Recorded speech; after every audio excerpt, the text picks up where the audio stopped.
माननीय प्रधानमंत्री जी द्वारा पट्टिका अनावरण के साथ गौरवशाली कर्तव्य पथ का लोकार्पण संपन्न। हमारा सौभाग्य कि हम आजादी के अमृतकाल में इन पलों के साक्षी हैं। आइए एक बार फिर से करतल ध्वनि से पुनः इन ऐतिहासिक लम्हों में अपनी उपस्थिति दर्ज कराएं। जोरदार तालियों से अभिवादन करें इन घड़ियों का। धन्यवाद करें हमारे माननीय प्रधानमंत्री जी महोदय का। धन्यवाद। मान्यवर, तू शेर हिंद आगे बढ़, मरने से तू जरा न डर, उड़ा के दुश्मनों का सर, जोशे वतन बढ़ाए जा। ये जिंदगी है कौम की, तू कौम पे लुटाए जा। जो इस जज्बे के साथ जिए और स्वतंत्रता संग्राम के महायज्ञ में अपना सर्वस्व आहुत कर गए, ऐसे शेर हिंद सुभाष, जिन्होंने राष्ट्र प्रेम को नई परिभाषा दी, पराक्रम की अद्भुत शौर्य गाथा लिखी।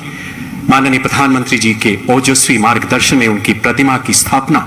नमन हर भारतीय का। नेताजी की जीवन यात्रा एवं उनकी प्रतिमा के निर्माण की कुछ झलकियां देखते हैं इस ऑडियो विजुअल के माध्यम से। Please sit back and get inspired.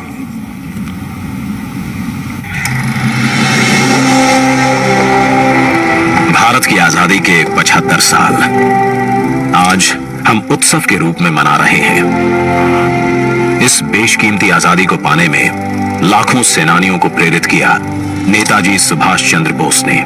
क्या अमीर, क्या गरीब, हर भारतीय के दिल में नेताजी ने ऐसी आग प्रज्वलित की जिसने न केवल भारत को स्वतंत्र किया बल्कि ब्रिटिश साम्राज्य की नींव को ध्वस्त कर दिया। नेताजी ने आजाद हिंद फौज को दुनिया की सबसे शक्तिशाली फौज से लड़ने का साहस दिया।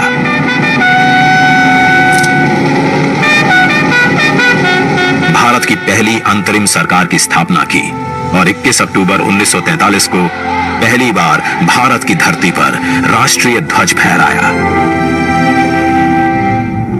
नेताजी सुभाष चंद्र बोस के बेमिसाल योगदान को, उनके अदम्य साहस भरे प्रेरक जीवन को समय के साथ उस तरह याद नहीं किया गया जिसके वो हकदार थे।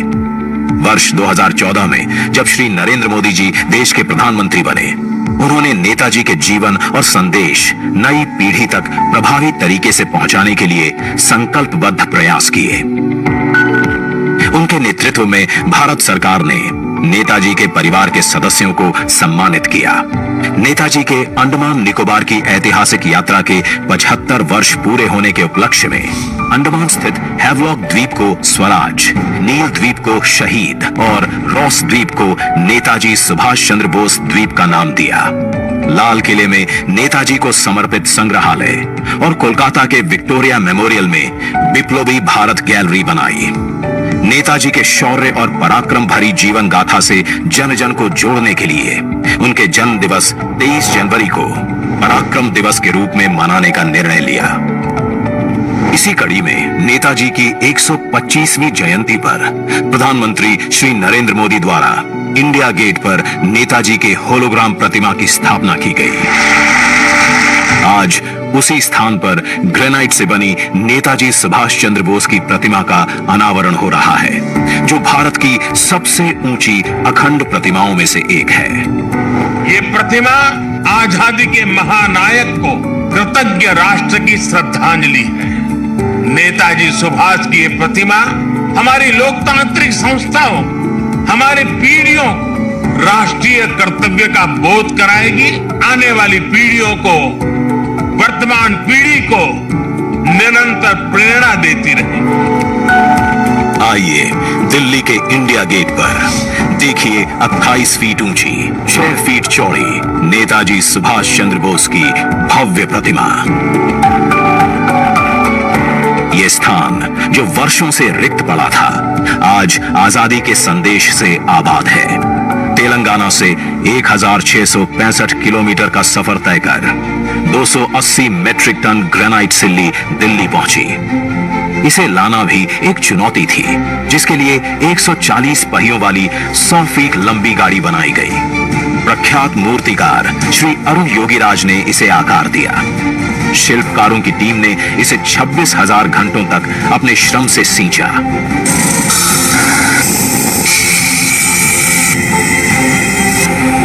और हमें दिया नेताजी को नमन करने और कृतज्ञता प्रकट करने का अवसर। देश के लिए जीने मरने की हमेशा प्रेरणा देती रहेगी ये प्रतिमा।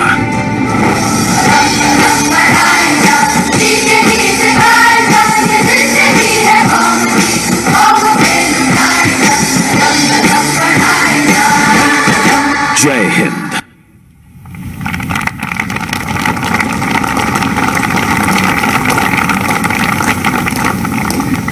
अमर सेनानी राम प्रसाद बिस्मिल की वो कविता, वो शब्द याद आते हैं। हे मातृभूमि तेरी जय हो, सदा विजय हो, प्रत्येक भक्त तेरा सुख शांति कांतिमय हो। इन्हीं आदर्शों के अनुरूप मानव संवेदनाओं के नित्य नए आदर्श स्थापित करते माननीय प्रधानमंत्री जी, जैसा कि आपने इस ऑडियो विजुअल में दिखाए गए प्रमुख मूर्तिकार अरुण योगीराज एवं उनके साथियों को देखा।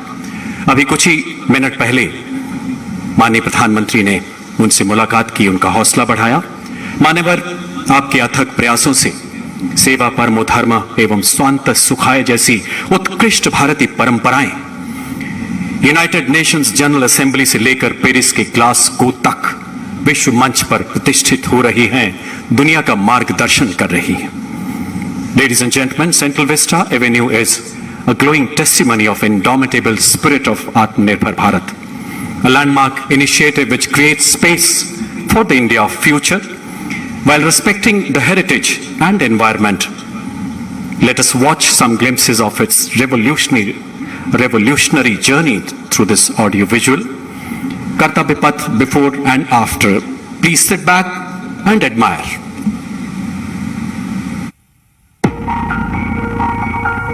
स्वागत है आपका भारत के कर्तव्य पथ पर। आजादी के 75 साल बाद गुलामी की याद दिलाते राजपथ और सेंट्रल विस्टा जैसे नामों से देश मुक्त हुआ। आधुनिक भारत, आत्मनिर्भर भारत का प्रतीक कर्तव्य पथ। इंडिया गेट से राष्ट्रपति भवन और नए संसद भवन की ओर ये कर्तव्य पथ प्रतिबिंब है विश्व पटल पर अपनी नई पहचान बनाते, तेजी से विकास करते नए भारत का। प्रधानमंत्री नरेंद्र मोदी के विजन से विकसित ये क्षेत्र विश्व मानचित्र पर भारत की अमिट छाप छोड़ता है। ये आजादी के अमृत काल में देश को समर्पित एक बेमिसाल सौगात है।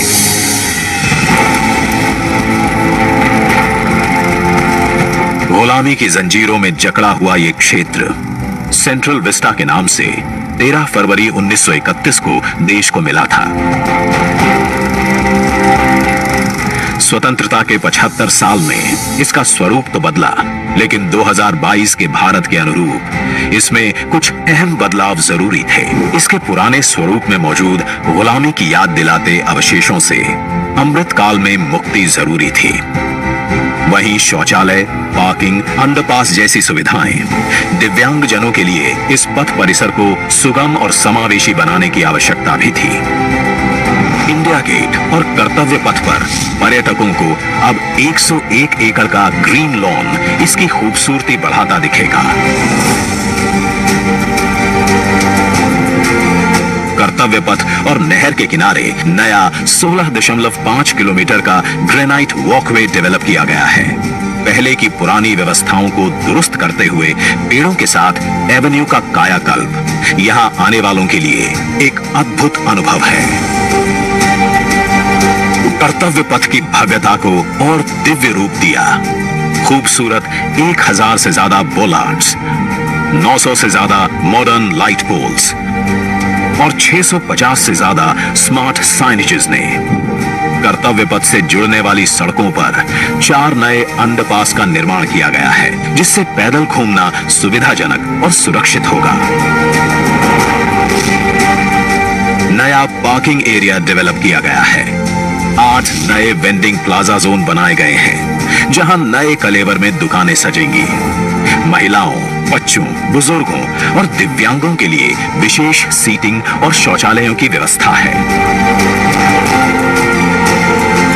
16 नए ब्रिज, 19 एकड़ के नहर क्षेत्र का सौंदर्यीकरण किया गया है। इंडिया गेट पर सांस्कृतिक कार्यक्रम और नृत्य समारोहों के लिए 2 ब्रिज और 2 स्टेप गार्डन की सुविधा भी उपलब्ध कराई गई है। प्रकृति संरक्षण और आधुनिकता का संतुलन बनाते हुए दुनिया के सबसे बड़े लोकतंत्र से पूरे विश्व को कर्तव्य पथ हमारी गरिमामयी विरासत के साथ आधुनिक, सशक्त और समृद्ध भारतवर्ष का संदेश दे रहा है। सूर्योदय इसकी भव्यता को दिखाता है और शाम होते ही कर्तव्य पथ स्पेशल लाइटिंग से जगमगा उठता है।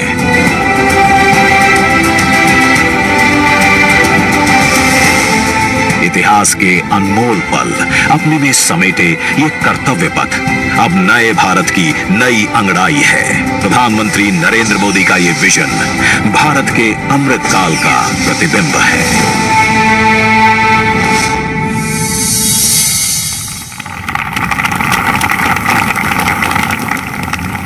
आजादी के 75 साल बाद नेताजी की प्रतिमा से अलंकृत कर्तव्य पथ मानो अपने भाग्य पर इतरा रहा है, क्योंकि नेताजी सुभाष चंद्र बोस कोई व्यक्ति विशेष नहीं बल्कि एक युग का पर्याय है। नेताजी के सपनों का सशक्त भारत बनाने के लिए माननीय प्रधानमंत्री राष्ट्र निर्माण में अपनी कार्यांजलि अर्पित करते हुए पुरुषार्थ के नित नए कीर्ति स्तंभ गढ़ रहे हैं। ऐसे शिखर जहां पुनः विश्व गुरु सा उभरता हिंदुस्तान नजर आता है। आपसे करबद्ध आग्रह मान्यवर की अपने दिव्य उद्गारों से हमें कृतार्थ करें, अपने आशीर्वचनों से हमारा मार्गदर्शन करें माननीय प्रधानमंत्री महोदय।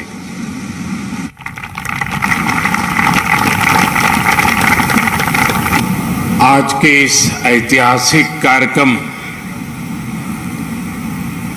इस पर पूरे देश की दृष्टि है।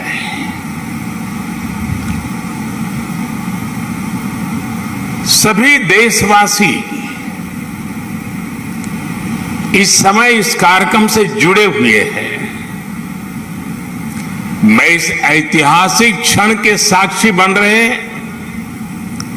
सभी देशवासियों का हृदय से स्वागत करता हूं, अभिनंदन करता हूं। इस ऐतिहासिक क्षण में मेरे साथ मंत्रिमंडल के मेरे साथी श्री हरदीप पुरी जी, किशन रेड्डी जी, अर्जुन राम मेघवाल जी, मीनाक्षी लेखी जी, कौशल किशोर जी आज मेरे साथ मंच पर उपस्थित हैं। देश के अनेक गणमान्य अतिथिगण वे भी आज यहां उपस्थित हैं। साथियों, आजादी के अमृत महोत्सव में देश को आज एक नई प्रेरणा मिली है, नई ऊर्जा मिली है। आज हम गुजरे हुए कल को छोड़कर आने वाले कल की तस्वीर में नए रंग भर रहे हैं। आज जो हर तरफ ये नई आभा दिख रही है, वो नए भारत के आत्मविश्वास की आभा है। गुलामी का प्रतीक किंग्स वे यानी राजपथ आज से इतिहास की बात हो गया है, हमेशा के लिए मिट गया है। आज कर्तव्य पथ के रूप में नए इतिहास का सृजन हुआ है। मैं सभी देशवासियों को आजादी के इस अमृत काल में गुलामी की एक और पहचान से मुक्ति के लिए बहुत बहुत बधाई देता हूं। साथियों, आज इंडिया गेट के समीप हमारे राष्ट्र नायक नेताजी सुभाष चंद्र बोस की विशाल प्रतिमा भी मूर्ति भी स्थापित हुई है। गुलामी के समय यहां ब्रिटिश राज सत्ता के प्रतिनिधि की प्रतिमा लगी हुई थी।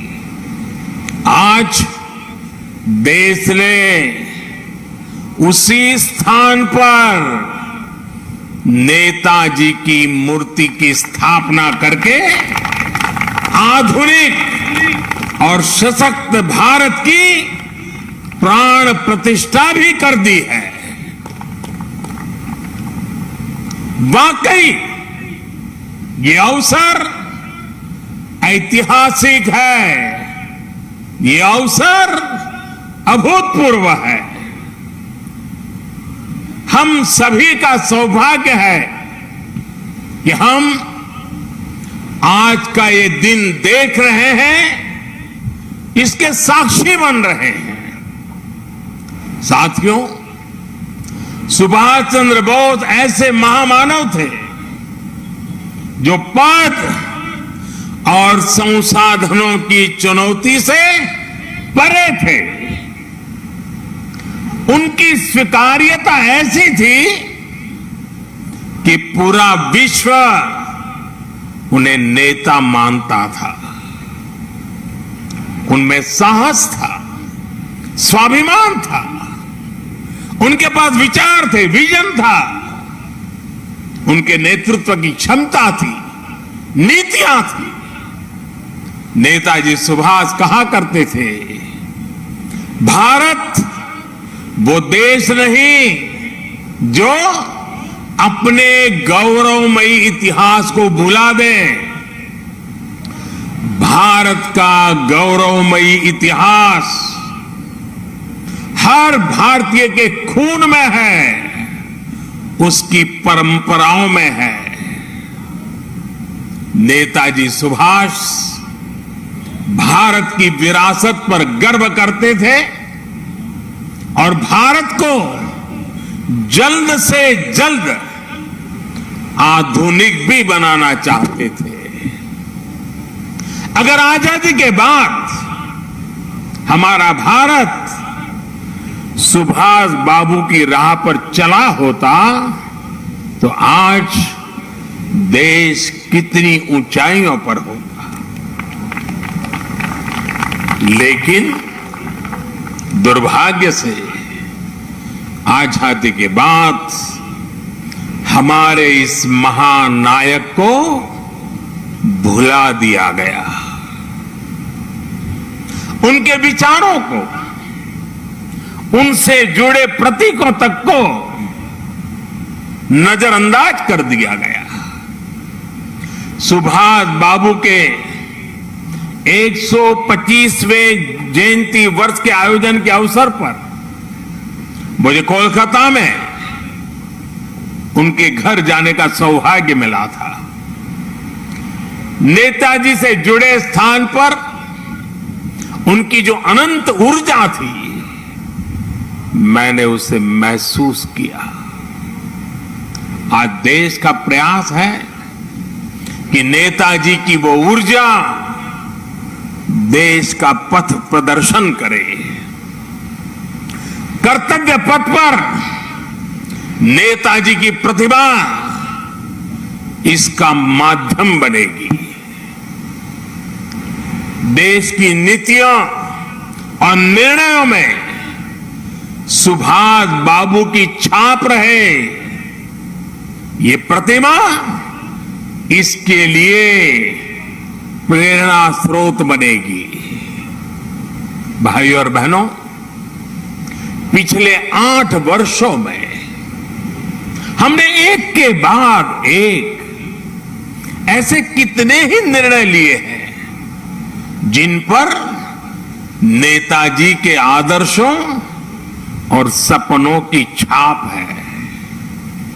नेताजी सुभाष अखंड भारत के पहले प्रधान थे जिन्होंने 1947 से भी पहले अंडमान को आजाद कराकर तिरंगा फहराया था।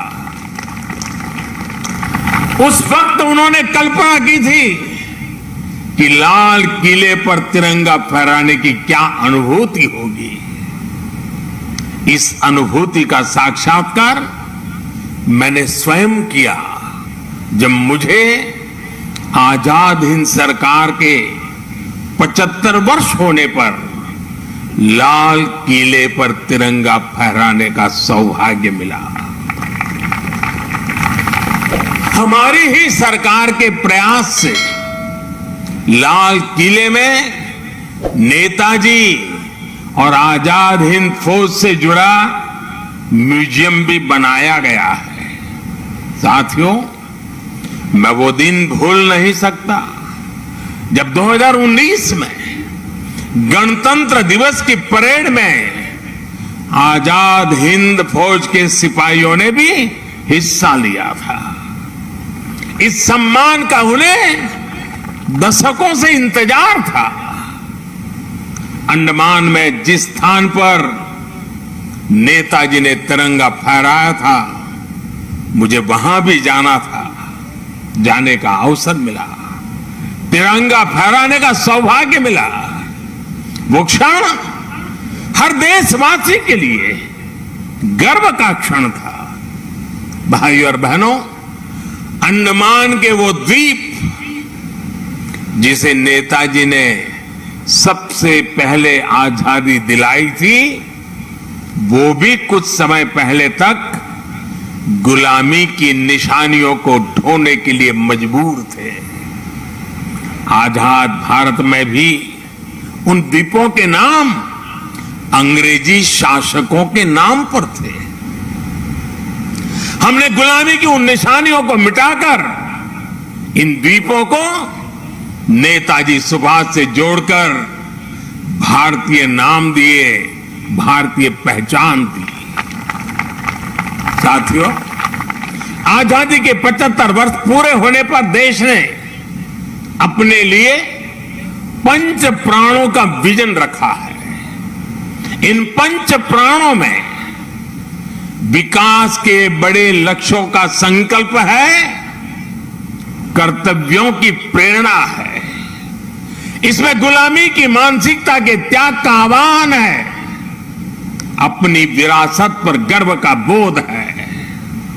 आज भारत के आदर्श अपने हैं, आयाम अपने हैं।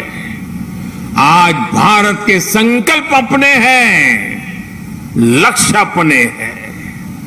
आज हमारे पथ अपने हैं, हमारे प्रतीक अपने हैं। और साथियों, आज अगर राजपथ का अस्तित्व समाप्त होकर कर्तव्य पथ बना है, आज अगर जॉर्ज पंचम की मूर्ति के निशान को हटाकर नेताजी की मूर्ति लगी है, तो ये गुलामी की मानसिकता के परित्याग का पहला उदाहरण नहीं है। ये न शुरुआत है न अंत है। ये मन और मानस की आजादी का लक्ष्य हासिल करने तक निरंतर चलने वाली संकल्प यात्रा है। देश के प्रधानमंत्री जहां रहते आए हैं, उस जगह का नाम रेसकोर्स रोड से बदलकर लोक कल्याण मार्ग हो चुका है।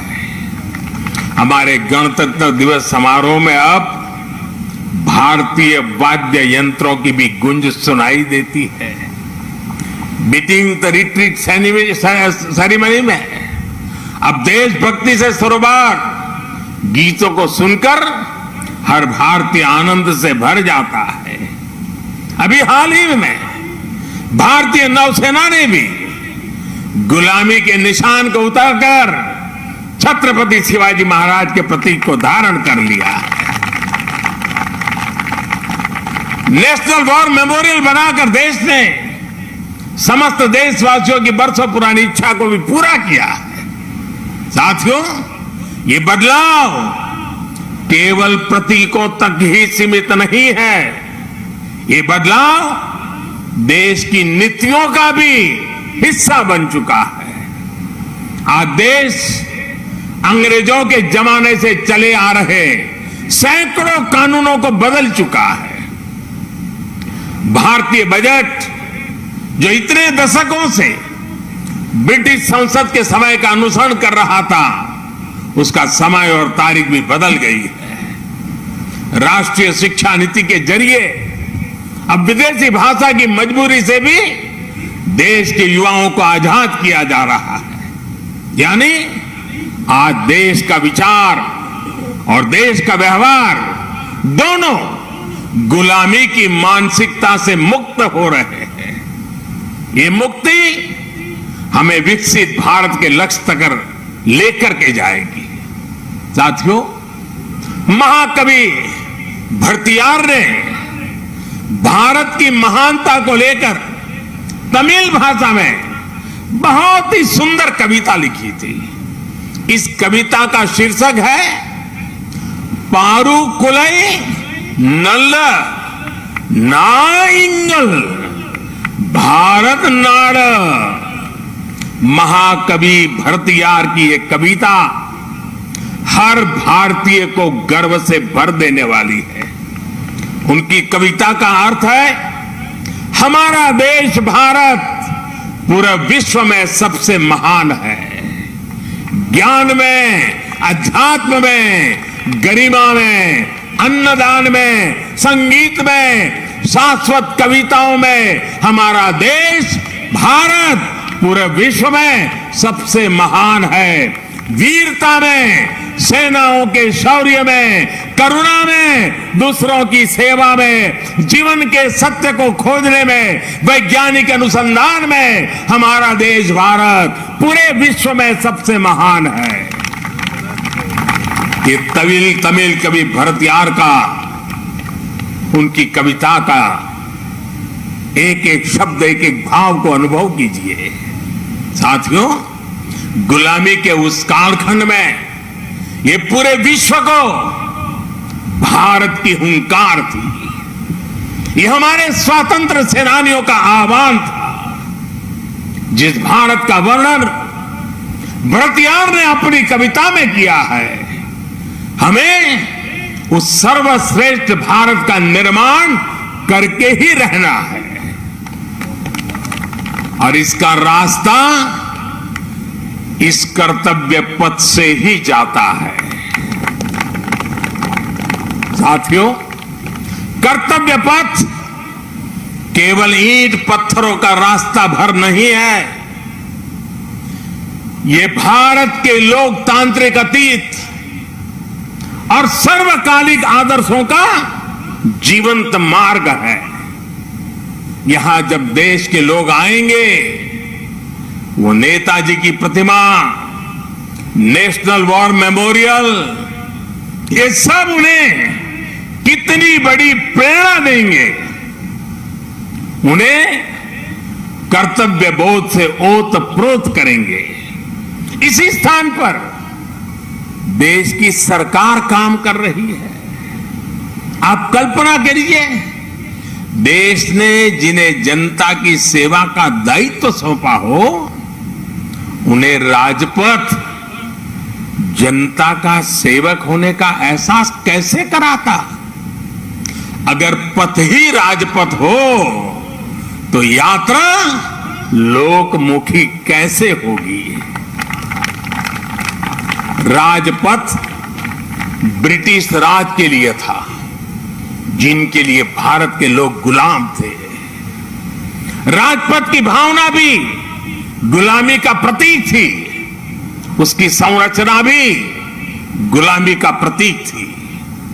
आज इसका आर्किटेक्चर भी बदला है और उसकी आत्मा भी बदली है। अब देश के सांसद, मंत्री, अधिकारी जब इस पथ से गुजरेंगे तो उन्हें कर्तव्य पथ से देश के प्रति कर्तव्यों का बोध होगा। उसके लिए नई ऊर्जा मिलेगी, प्रेरणा मिलेगी। नेशनल वॉर मेमोरियल से लेकर कर्तव्य पथ से होते हुए राष्ट्रपति भवन का ये पूरा क्षेत्र उनमें नेशन फर्स्ट, राष्ट्र ही प्रथम, इस भावना का प्रवाह प्रतिपल संचारित होगा। साथियों, आज के इस अवसर पर मैं अपने उन श्रमिक साथियों का विशेष आभार व्यक्त करना चाहता हूं, जिन्होंने कर्तव्य पथ को केवल बनाया ही नहीं है, बल्कि अपने श्रम की पराकाष्ठा से देश को कर्तव्य पथ दिखाया भी है। मुझे अभी उन श्रमजीवियों से मुलाकात का भी अवसर मिला। उनसे बात करते समय मैं महसूस कर रहा था कि देश के गरीब, मजदूर और सामान्य मानवी के भीतर भारत का कितना भव्य सपना बसा हुआ है। अपना पसीना बहाते समय वो उसी सपने को सजीव कर देते हैं। और आज जब मैं इस अवसर पर मैं उन हर गरीब मजदूर को भी देश की तरफ से धन्यवाद करता हूं, उनका अभिनंदन करता हूं, जो देश के अभूतपूर्व विकास को ये हमारे श्रमिक भाई गति दे रहे हैं। और जब मैं आज इन श्रमिक भाई बहनों से मिला तो मैंने उनसे कहा है कि इस बार 26 जनवरी को जिन्होंने यहां पर काम किया है, जो श्रमिक भाई है, वो परिवार के साथ मेरे विशेष अतिथि रहेंगे 26 जनवरी के कार्यक्रम।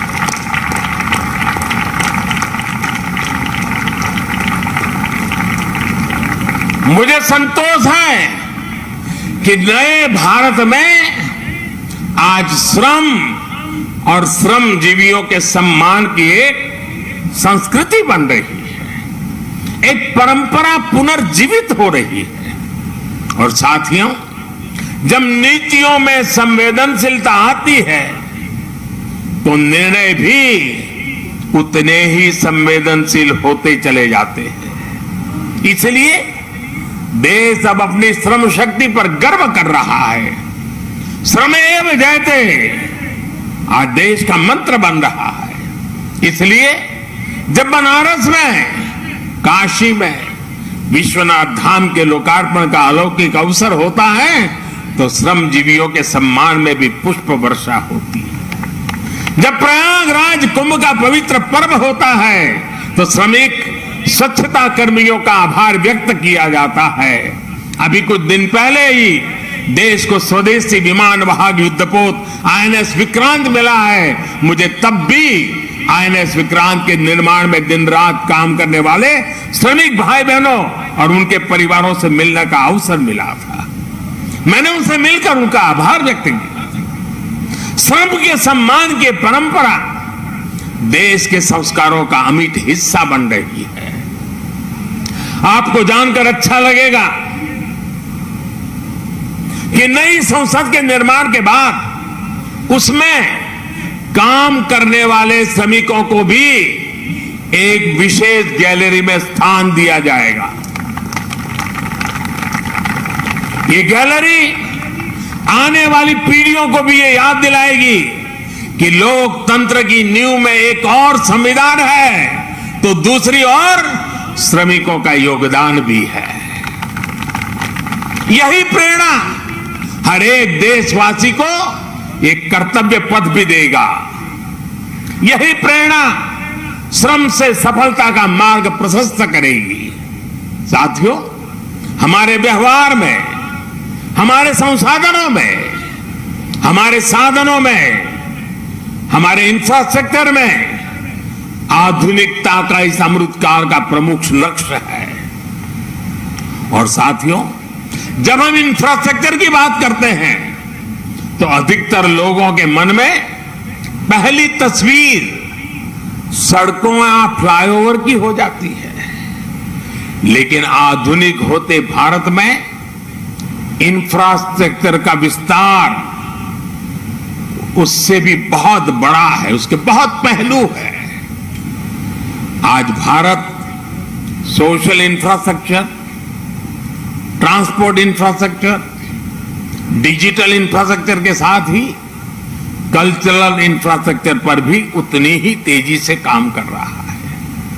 मैं आपको सोशल इंफ्रास्ट्रक्चर का उदाहरण देता हूं। आज देश में एम्स की संख्या पहले के मुकाबले 3 गुना हो चुकी है।